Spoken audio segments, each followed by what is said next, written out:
یہ جو آیت نمبر 92 ہے سورہ آل عمران کی، یہ بھی قرآن حکیم میں چند اہم ترین آیات میں سے ہے جو عموماً گفتگو کے اندر کوٹ کی جاتی ہیں۔ اعوذ باللہ من الشیطان الرجیم، بسم اللہ الرحمن الرحیم۔ لن تنالوا البر حتی تنفقوا مما تحبون۔ تم کبھی بھی نیکی کے اعلیٰ ترین درجے کو نہیں پا سکتے جب تک کہ اپنی پسندیدہ چیزیں اپنے رب کے لیے قربان نہ کر دو۔ اب یہ کہنے کو تو ایک جملہ ہے، قیامت چھپی ہوئی ہے اس جملے میں۔ اللہ تعالیٰ اپنے بندوں سے آخری درجے کی قربانی ڈیمانڈ کر رہا ہے کہ سب سے جو پسندیدہ چیز ہے نا وہ اللہ کو دو۔ اب جو چیزیں پسندیدہ چیز کی کیٹیگری میں فال کریں گی وہ سب کی سب اللہ تعالیٰ آپ سے ڈیمانڈ کر رہا ہے۔ انسان کو سب سے پسندیدہ اپنی جان ہے، وہ اللہ کے لیے دے۔ یہ نہیں کہ جا کے گردن کٹوا دے، یعنی جان، اپنی زندگی، اپنی مصروفیات اپنے رب کے لیے کرے، اور جب کبھی ضرورت پڑے تو اپنی جان بھی دینے کے لیے تیار ہو جائے۔ یعنی آپ نے جسمانی طور پر، مالی طور پر، ہر لحاظ سے اللہ کے لیے کمٹمنٹ شو کرنی ہے۔ اور انسان کی زندگی میں سب سے اہم ترین پورشن اس کی جوانی کا پورشن ہے۔ ینگ ایج میں انسان کے اعصاب بھی مضبوط ہوتے ہیں، طاقت بھی ہوتی ہے، کمٹمنٹ کے ساتھ کاموں کو وہ پرفارم بھی کر سکتا ہے۔ تو آپ اس کو یوں سمجھ لیں کہ تم کبھی بھی نیکی کے اعلیٰ ترین درجے کو نہیں پا سکتے جب تک کہ اپنی جوانی کی عمر، اپنی جو سب سے بہترین عمر کا پورشن ہے وہ اللہ کے لیے قربان نہ کر دو۔ در جوانی توبہ کردن، شیوہ پیغمبری جسے کہا جاتا ہے کہ جوانی میں نیکی کی زندگی گزارنا، یہ پیغمبروں کا شیوہ ہے۔ بڑھاپے میں تو شیر بھی شکار کرنا چھوڑ دیتا ہے۔ جب گناہ کرنے کی طاقت نہ رہے، بغاوت کی طاقت نہ رہے، اس وقت بغاوت سے بچنا یہ کمال نہیں ہے۔ کمال یہ ہے کہ جب سب کچھ اویلیبل تھا اس کے باوجود آپ اللہ کے خوف کی وجہ سے اللہ تعالیٰ کے ساتھ اپنی کمٹمنٹ کو شو کرتے ہوئے شیطان کی بجائے پیغمبروں کی پیروی اختیار کریں۔ یہ ہے اصل میں چیز۔ باقی یہ آیات ہمارے سامنے سے جب گزرتی ہیں تو ہم تو ان کو لیتے ہیں بڑی نارمل آیات، جبکہ صحابہ اکرام اور اہل بیت کے سامنے جب اس طرح کی چیزیں آتی تھی نا تو وہ پھر ان کی ایگزیکیوشن بھی کرتے تھے۔ آگے پوچھتے تھے کہ جی اب کیا کرنا ہے بتائیے۔ صحیح بخاری اور صحیح مسلم دونوں میں یہ حدیث موجود ہے۔ سیدنا ابو طلحہ انصاری جو انس بن مالک کے باپ بھی ہیں، کیونکہ انس بن مالک کی جو والدہ تھی ام سلیم، ان کے ساتھ بعد میں انہوں نے شادی کر لی تھی، تو وہ رسول اللہ صلی اللہ علیہ وآلہ وسلم کی خدمت میں حاضر ہوئے کہ قرآن میں یہ آیت نازل ہوئی ہے کہ تم کبھی بھی نیکی کے اعلیٰ ترین درجے کو نہیں پا سکتے جب تک کہ اپنی پسندیدہ چیزیں اپنے رب کو نہ دے دو، قربان کر دو۔ تو میرے مال میں سے سب سے زیادہ پسندیدہ چیز میرا ایک باغ ہے۔ سر باغ کو آپ آج کل کے باغوں پہ قیاس نہ کیجیے گا کہ کسی نے مکان کے اندر کوئی چھوٹا سا گارڈن بنایا ہوا ہے۔ وہاں باغ کا مطلب ذریعہ معاش ہوتا تھا، کیونکہ باغ کے اندر کھجوروں کے درخت ہوتے تھے، باقی درخت جس سے وہ انکم حاصل کرتے تھے۔ آپ سمجھ لیں کسی کی چلتی دکان ہے جس پہ خرچہ تو بہت تھوڑا ہونا ہے اور اس کی آؤٹ پٹ ہی آؤٹ پٹ ہے۔ تو سب سے مہنگی ترین چیز، سب سے محبوب ترین چیز میرا ایک باغ ہے۔ میں یہ چاہتا ہوں کہ یہ قرآن کی جو آیت نازل ہوئی ہے، یا رسول اللہ لن تنالوا البر حتی تنفقوا مما تحبون، تو میں اس کو اللہ کی راہ میں خرچ کر کے آخرت کے لیے ذخیرہ کر لوں۔ تو نبی علیہ السلام بڑے خوش ہوئے۔ آپ نے فرمایا کہ بالکل کرو، اور پھر آپ نے فرمایا کہ ایسا کرو کہ اسے اپنے قریبی رشتہ داروں میں جو چچا زاد ہیں، کزنز ہیں، تایا زاد، ان میں تقسیم کر دو۔ تو انہوں نے اس میں ان کو تقسیم کر دیا۔ سب سے مشکل رشتہ داروں کے اوپر مال لگانا ہوتا ہے۔ نبی علیہ السلام نے یہ نہیں کہا کہ اسے لا کے تو مدرسے کے نام لکھ دو یا یہ میرے لیے وقف کر دو۔ آج آپ کسی مولوی مدرسے والے کے پاس چلے جائیں کہ میں نے یہ صدقہ اور خیرات کرنا ہے، تو وہ آپ کو یہ کہے گا کہ جاؤ اپنے جو غریب رشتہ دار ہیں ان میں بانٹ دو، وہ کہے گا لے ادھر رسید کٹا تیری۔ یہ فرق ہے جناب۔ تو نبی علیہ السلام کو چونکہ دنیاوی کوئی لالچ نہیں تھی، آپ نے اسے مین مال غنیمت کے پول کے اندر نہیں لیا، آپ نے فرمایا اپنے رشتہ داروں پہ خرچ کرو۔ نبی علیہ السلام نے پریکٹیکلی قرآن پہ عمل کر کے بتایا۔ قرآن کا اسلوب یہ ہے کہ آپ کے مال کے سب سے زیادہ حقدار آپ کے قریبی رشتہ دار ہیں۔ لوگ صدقہ اور خیرات اور زکوٰۃ کا بھی پوچھ رہے ہوتے ہیں، اور کوئی رشتہ داروں میں کوئی بہت زیادہ چھلانگ بھی لگا لیتا ہے نا، تو دور پار کا کوئی رشتہ دار نکالتا ہے، بھائی سب سے پہلی رشتہ داری جو آپ کی ہے نا، جس پہ آپ کا صدقہ خیرات زکوٰۃ لگے گی، وہ آپ کے بہن بھائی ہیں یا ان کی اولاد ہے۔ ان کو کس پرسی میں چھوڑا ہوتا ہے، اور باقی دنیا میں وہ دسترخوان چلا رہے ہوتے ہیں، اللہ کی راہ میں خرچ کر رہے ہوتے ہیں، کیونکہ وہاں جیلسی فیکٹر آ جاتا ہے۔ آج تک کبھی نہیں ہوا کہ کسی غیر رشتہ دار نے کسی کے اوپر تعویذ کروائے ہوں، ویسے تو زیادہ تر ہے ہی فراڈ ہے، ہوتا کچھ نہیں ہے، نفسیاتی بیماری ہوتی ہے، لیکن اگر ہوں بھی تو کبھی ایسا نہیں ہوا کہ کوئی بہو جو ہے وہ جائے پتہ لگوانے کے لیے، اور وہ آگے سے نجومی صاحب یہ نہ بتائیں کہ تیری ساس نے کروایا تیرے پہ، اور ساس جائے اور اس کو یہ نہ بتایا جائے کہ تیری بہو نے کروایا۔ کبھی ایسا ہوا ہے کہ کوئی کہے کہ جی ساس کی جائے تو وہ کوئی بندہ کہے کہ جی وہ ایک بندہ ہے، وہ فلاں شہر میں رہتا ہے، اس نے کرایا ہوگا، تو وہ تو آپ بھی کہیں گے یار وہ تو میرے نال کے لینا دینا ہے۔ جس کے ساتھ لینا دینا ہوتا ہے وہی جیلسی فیکٹر میں انوالو ہوتے ہیں نا، اور قریبی رشتہ دار ہوتے ہیں۔ تو نبی علیہ السلام نے اسی چیز کو ایمفسائز کیا کہ اپنے رشتہ داروں میں وہ مال خرچ کرو، سب سے زیادہ حقدار وہ ہیں، اور سب سے زیادہ مشکل انہی کے اوپر خرچ کرنا ہو جاتا ہے۔ ایک اور حدیث ہے بخاری اور مسلم میں، سیدنا عمر ابن خطاب رضی اللہ تعالیٰ عنہ نبی علیہ السلام کے پاس حاضر ہوئے اور یہی آیت پڑھی، لن تنالوا البر حتی تنفقوا مما تحبون، اور کہا کہ یا رسول اللہ مجھے جو خیبر کے پاس زمین ہے میری، وہ مجھے سب سے بڑھ کر عزیز ہے، تو میں چاہتا ہوں کہ اللہ کی راہ میں خرچ کر دوں۔ تو نبی علیہ السلام نے ان کو فرمایا کہ تم اس کو اللہ کے لیے وقف کر دو، باقی اس کے اوپر جو پھل فروٹ لگتے ہیں، وہ جو آمدن ہو رہی ہے نا، اس کو اللہ کی راہ میں خرچ کر دو، یعنی اصل ایسٹ اپنی جگہ پہ رہے اور اس سے جو انکم ہو رہی ہے اس کو خرچ کرو۔ یہ بھی ایک فارم ہے۔ تو آخرت کے لیے ذخیرہ کرنا ہے، جو ابو طلحہ انصاری نے کہا یا رسول اللہ میں چاہتا ہوں آخرت کے لیے ذخیرہ کر لوں۔ بخاری اور مسلم دونوں میں حدیث ہے کہ انسان رٹ لگاتا رہتا ہے پوری زندگی، میرا مال میرا مال میرا مال، جبکہ تیرا مال تو وہ ہے جو تو نے کھا لیا یا پہن کر بوسیدہ کر دیا یا اللہ کی راہ میں خرچ کر کے آخرت کے لیے سٹور کر لیا، باقی تو تیرے ورثاء کا مال ہے، پچھلے تقسیم کریں گے۔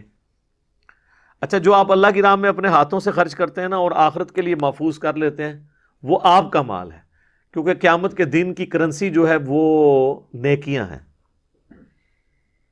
لیکن اس کا یہ مطلب نہیں ہے کہ جاتے جاتے پورا جو اپنا مال ہے یا اپنی جائیداد ہے وہ کسی مدرسے کو دے جائیں یا کسی این جی او کو دے جائیں، نہیں۔ اسلام نے اس چیز کو ناپسند کیا ہے کہ کوئی شخص اپنا سارا کا سارا مال اللہ کی راہ میں خرچ کر دے، اس چیز کو اسلام نے ناپسند کیا ہے، نبی علیہ السلام نے اس سے منع فرمایا۔ وہ جو اوائل اسلام میں چند ایک قربانی کے واقعات آپ کو ملتے ہیں نا، وہ اس وقت سچویشن ایسی تھی، جب یہ چیزیں اسٹیبلش ہو گئی ہیں پھر تو نبی علیہ السلام نے منع فرمایا۔ صحیح بخاری اور صحیح مسلم دونوں میں حدیث ہے، حضرت سعد ابن ابی وقاص کہتے ہیں کہ فتح مکہ کے موقع پر میں اتنا بیمار ہوا کہ مجھے لگا کہ اب میں جانبر نہیں ہو سکوں گا۔ نبی علیہ السلام میری عیادت کے لیے آئے، حالانکہ اس کے بعد بہت عرصہ زندہ رہے ہیں۔ فتح مکہ ہوئی ہے 8 ہجری میں، حضرت سعد ابن ابی وقاص 56 ہجری میں فوت ہوئے ہیں۔ سب سے آخری بدری صحابی فوت ہونے والے جو ہیں سعد ابن ابی وقاص ہیں۔ تو میں نے کہا یا رسول اللہ میری ایک ہی بیٹی ہے، میں چاہ رہا ہوں کہ میں اپنا مال اللہ کی راہ میں خرچ کر دوں سارے کا سارا۔ تو آپ صلی اللہ علیہ وآلہ وسلم نے فرمایا کہ سے منع فرمایا۔ ان کا یا رسول اللہ مجھے اجازت دیں میں اپنے مال کا 2/3 حصہ 2/3 اللہ کی راہ میں خیرات کر دوں۔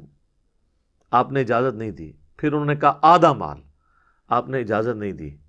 پھر انہوں نے کہا 1/3 مال، تو آپ نے بڑی مشکل سے اجازت دی اور ساتھ فرمایا کہ کیا تم یہ چاہتے ہو کہ تمہارے مرنے کے بعد تمہاری اولاد اور قریبی رشتہ دار جو ہیں یہ لوگوں سے مانگتے پھریں ان کے لیے کچھ چھوڑ کے مرو۔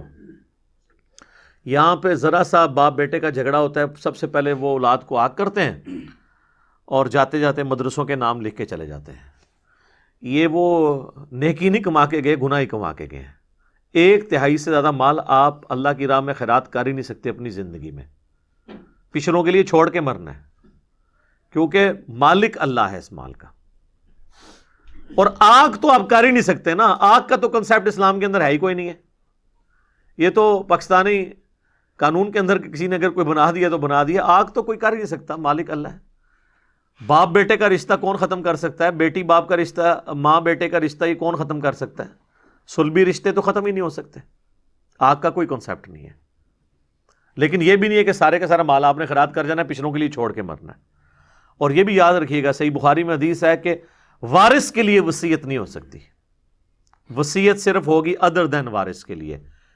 اور پھر نبی علیہ السلام فرمایا کہ جو وارث کا حق ہے وہ اللہ نے قرآن میں رکھ دیا ہے، سورہ النساء کے دوسرے رکوع کے اندر پوری ڈیٹیل آئی ہے۔ اب کوئی شخص یہ نہیں کہہ سکتا کہ میرے مرنے کے بعد جو وراثت تقسیم ہوگی وہ تو ہوگی، لیکن یہ ایک دکان ہے، یہ میں اپنے فلاں بیٹے کو دے کے جا رہا ہوں، ایسے نہیں ہو سکتا۔ اور زندگی میں اگر کسی کو گفٹ بھی دینا ہے پھر سب کو برابر دینا ہوگا۔ بخاری مسلم میں حدیث ہے، ایک صحابی ہے، انہوں نے کہا یا رسول اللہ آپ گواہ ہو جائیں کہ میں نے اپنے اس بیٹے کو یہ غلام ہبہ کیا۔ آپ نے فرمایا باقی اولاد کو بھی ایک ایک غلام دیا ہے تم نے؟ کہا نہیں۔ تو فرمایا اس گناہ کے کام پہ تم مجھے گواہ کر رہے ہو، یا ان کو بھی ایک ایک دو یا اس سے بھی واپس لے لو۔ یہ جناب اسلام ہے، یہ کتابوں کا دین ہے۔ باقی اجر تو آپ نے اللہ سے لینا ہے۔ کوئی کہتا ہے میری اولاد نافرمان نکلی ہے تو اب میں اسے آگ کر دوں گا، تو آپ ان چیزوں کی بنیاد کے اوپر شریعت کو توڑیں گے۔ جن لوگوں نے سیدہ عائشہ کے اوپر تہمت لگائی تھی اور قرآن حکیم میں سورۃ النور آپ کی برات میں نازل ہوئی، ان میں بدری صحابی حضرت مصطح بھی شامل تھے جو حضرت ابوبکر صدیق کے قریبی رشتہ دار تھے، اور ان کا سارا خرچہ حضرت ابوبکر نے اٹھایا ہوا تھا۔ تو جب اس نے بھی تہمت میں وہ شامل ہوا تو حضرت ابوبکر نے کہا کہ اس کا تو میں پہلے خرچہ پانی بند کروں نا۔ بالکل نیچرل چیز ہے، بیٹی کے اوپر الزام لگایا ہو جس نے تو انسان اس کو کچھ کھلاتا پلاتا ہے، لیکن سر کتابوں کا خدا پھر قرآن میں آیت نازل کرتا ہے کہ تم تو اللہ کے لیے دے رہے تھے۔ ہائے ہائے ہائے ہائے ہائے، تواڈے سارے قانون، تواڈے سارے اخلاقیات، تواڈی سارے جذبات چک کے اللہ نے پرے سٹے نے۔ تم تو اللہ کے لیے دے رہے تھے، تم نے اللہ سے اجر لینا تھا، اس کا خرچہ پانی کو بند کر دیا، ایک غلطی سے اسے 0 سے ملٹیپلائی کر دیا تم نے۔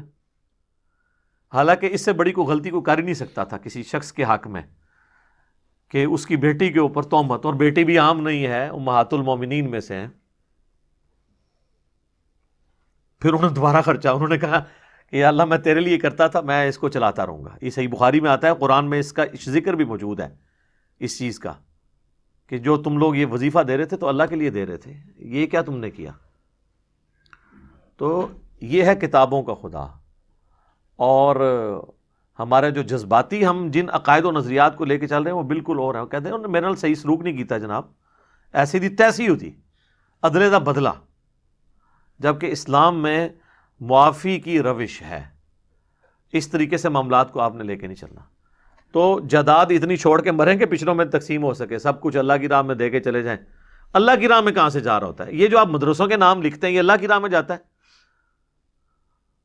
وہ میرے بھائی وہ امام مسجد اور خطیب جن کی 15,000 20,000 کسی کی 25,000 سے زیادہ تو نہیں ہوتی ہے تنخواہ، اسلام آباد جیسے شہر میں بھی خطیب 25,000 سے زیادہ نہیں لے رہے، انہوں نے گاڑیاں رکھی ہوئی ہیں، ان کا رہن سہن دیکھیں، وہ سارے ان کے اوپر لگ رہا ہوتا ہے۔ تو لوگوں کی اولاد کے اوپر آپ نے لگانا ہے مرنے کے بعد مال، اور اپنی اولاد کے اوپر رشتہ داروں پہ نہیں لگانا۔ اور میں نے کہا مدرسوں کے بارے میں کوئی بندہ فکر مند بھی نہ ہو، یہ آپ کی چمڑی بھی اتار کے اپنا حق آپ سے لے لیں گے، یہ بھوکے نہیں مرتے، کیونکہ ان پہ جب ایسا وقت آئے گا وہ آپ سے چھین لیں گے آ کے۔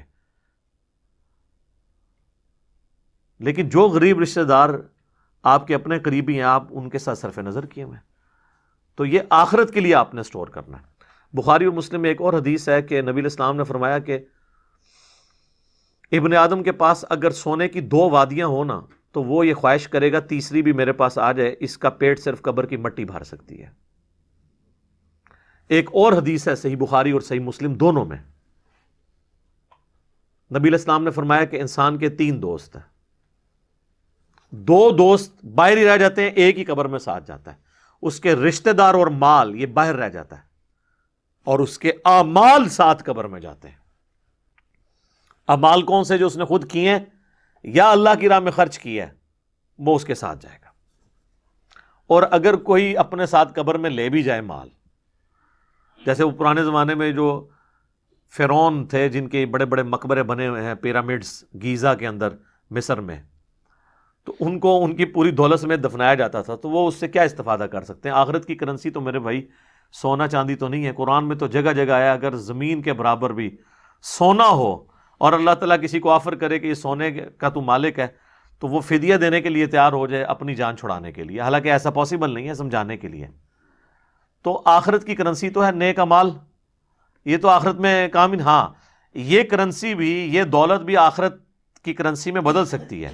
جیسے آپ باہر کے ملک میں جا کے پیسے دے کے ڈالر لے سکتے ہیں، یہاں پہ بھی آپ بیٹھے بیٹھے آخرت کی کرنسی لے سکتے ہیں اگر آپ آخرت کے ڈیوائن بینک میں، اللہ کے بینک میں سے جمع کرواتے ہیں۔ اور اس کا سورس آپ کے سب سے قریبی رشتہ دار، ان کے بارے میں تو یہاں تک آیا، بخاری مسلم میں حدیث ہے، جو شخص یہ چاہتا ہے کہ اس کی عمر دراز کر دی جائے اور اس کے رزق میں برکت ہو تو اپنے رشتہ داروں کے ساتھ حسن سلوک شروع کر دے۔ حسن سلوک یہ نہیں ہے کہ خالی چلتے پھرتے انہوں سلام کرے، مال لاؤ، حسن سلوک۔ ہاں تو عمر بھی دراز ہوگی اور رزق میں برکت بھی ہوگی۔ یہ حدیث بخاری میں بھی ہے اور مسلم میں بھی ہے۔ تو اس طرف ذرا توجہ دی جائے، ساری کی ساری توجہ۔ وہ مجھے غامدی صاحب والی بات یاد آئی کہ لوگ اپنے قریبی رشتہ داروں کا مال ہتھیا لیتے ہیں اور پھر دل میں یہ سوچتے ہیں کہ چلو میں تہجد میں پہلے 8 پڑھتا تھا، اب 2 اور بڑھا لیتا ہوں۔ سر تسی جا کے کعبے بھی وڑ کے تہجد پڑھو۔ جس نے کسی کا ناحق مال دبایا ہے نا، اس کی تو چمڑی اتر جانی ہے۔ بخاری و مسلم دونوں میں حدیث ہے، جس نے 1 بالش زمین بھی کسی کی دبا لی تو 7 زمینوں کا توق اس کے گلے میں قیامت والے دن ڈالا جائے گا۔ 1 بالش 9 انچ 10 انچ، صرف 9 انچ کی بالش ہوتی ہے۔ یہاں پوری جدادیں ہڑپ کر جاتے ہیں۔ بڑا بھائی مر گیا ہے، چھوٹا بھائی قبضہ کر کے اس کی اولاد کو بھی محروم کر دیتا ہے، بہنوں کی جدادیں دبا لیتے ہیں، داڑیاں رکھی ہوئی ہیں ماشاءاللہ، حاجی نمازی مشہور ہیں، اور کرتوت ان کے یہ ہیں۔ قرآن میں سورۃ النساء میں اللہ تعالیٰ نے فرمایا کہ جو لوگ یتیموں کا مال کھا رہے ہیں نا ناحق، اپنے پیٹوں میں دوزخ کی آگ بھر رہے ہیں۔ اللہ نے نہیں یہ دیکھنا کہ یار اس کی تو داڑھی اتنی لمبی ہے، اس کا تو چہرہ بڑا خوبصورت ہے، یہ تو پگڑی پیاری بہت باندھتا ہے تو میں انہوں چھاڑ دیں وہاں۔ اللہ کا تو کرائٹیریا کچھ اور ہے۔ صحیح مسلم میں حدیث ہے، اللہ تعالیٰ تمہاری شکلوں اور مال کو نہیں دیکھتا، دلوں اور اعمال کو دیکھتا ہے۔ اس نے تو یہ چیزیں نہیں دیکھنی ہے، یہ ساری شکلوں سے اور مال سے آپ پبلک کو دھوکہ دیتے ہیں۔ اللہ نے تو دل اور اعمال دیکھنے ہیں کہ کرتوت اس کے کیسے تھے۔ اس لیے یہ آیات جب آتی ہیں نا، ان کو سیریس لیا کریں، اپنے اوپر اپلائی کرنے کی کوشش کریں، اور اس آئینے میں اپنی بھی شکل دیکھنے کی کوشش کریں کہ ہم کیا کر رہے ہیں۔ لن تنالوا البر حتى تنفقوا مما تحبون، تم کبھی بھی نیکی کے اعلیٰ درجے کو پا ہی نہیں سکتے جب تک کہ اپنی پسندیدہ چیزیں اللہ کی راہ میں قربان نہ کر دو۔ وما تنفقوا من شيء فإن الله به علیم، اور جو کچھ بھی تم اللہ کی راہ میں خرچ کرتے ہو تو بے شک اللہ کے علم میں ہے۔ اس میں اللہ تعالیٰ تسلی دے رہا ہے کہ تم ایک ایسے خدا پر یقین رکھتے ہوئے اس کی راہ میں خرچ کر رہے ہو جسے تم نے دیکھا نہیں ہے۔ عام دیکھے مالک کے لیے خرچ کر رہے ہو تو یہ ٹینشن نہیں لینی، اسے سب پتا ہے جس نے جس نیت سے دیا ہے۔ انہ علیم بذات الصدور، تو یہ تسلی رکھنی ہے کہ ایک ایک چیز کا وہ بدلہ تمہیں دے گا۔ من یعمل مثقال ذرۃ خیرا یرہ ومن یعمل مثقال ذرۃ شرا یرہ، ذرے کے برابر بھی نیکی کی ہے نا، اس کا بدلہ اللہ نے دینا ہے، اور ذرے کے برابر گناہ بھی کیا ہے نا تو وہ بھی تم پالو گے۔ انسان جس کے لیے قربانی کر رہا ہوتا ہے نا، ایک دنیا میں بھی ایک چیز ہے، یہ انسان کی نیچر میں ہے کہ انسان جس کے لیے قربانی کر رہا ہوتا ہے نا، اس کی بڑی خواہش ہوتی ہے کہ اس کو پتہ چلے کہ میں نے اس کے لیے یہ کیا ہے۔ اس کو تو چھوڑتے اللہ کو بھی بتانے کے لیے وہ اسپیکر میں کہتے ہیں میرا نام لو، فلانے نے اینا دیتا ہے۔ یہ انسان کی خواہش ہے نا۔ انسان کسی دوست کے لیے قربانی کرتا ہے تو اس کے دل میں خواہش ہوتی ہے کہ میرے دوست کو پتہ چل جائے کہ میں نے اس کے لیے یہ تکلیف اٹھائی ہے تو مجھے وہ تکلیف جھیلنا آسان ہو جاتی ہے. یہ انسان کی نیچر ہے کہ جب انسان کو پتہ ہونا کہ اس کے لیے کر رہا ہے اور اس کو پتہ چل گیا ہے تو پھر انسان کے لیے وہ تکلیف جھیلنا آسان ہو جاتی ہے. تو اللہ تعالیٰ ہمارا جو کچھ تم میرے لیے کر رہے ہو نا تو ٹینشن نہیں لینی، میرے علم میں ہے، میں نے ایک ایک چیز کا حساب رکھا ہوا ہے، سب کچھ برابر کروں گا. اور ایسا کروں گا کہ سورۃ الانعام کے آخری رکوع میں اللہ تعالیٰ نے فرمایا کہ جو ایک نیکی لے کے آیا نا 10 گنا دوں گا، اور گناہ ایک ہوا تو ایک کے بدلے ایک ہی ہوگا. اور سورۃ البقرہ میں فرمایا کہ پھر 70 سے لے کے 700 گنا تک بھی بڑھا دوں گا. اور پھر فرمایا جس کے لیے چاہوں گا اس سے بھی زیادہ کر دوں گا. اللہ اکبر کبیرا والحمد للہ کثیرا وسبحان اللہ بکرۃ واصیلا.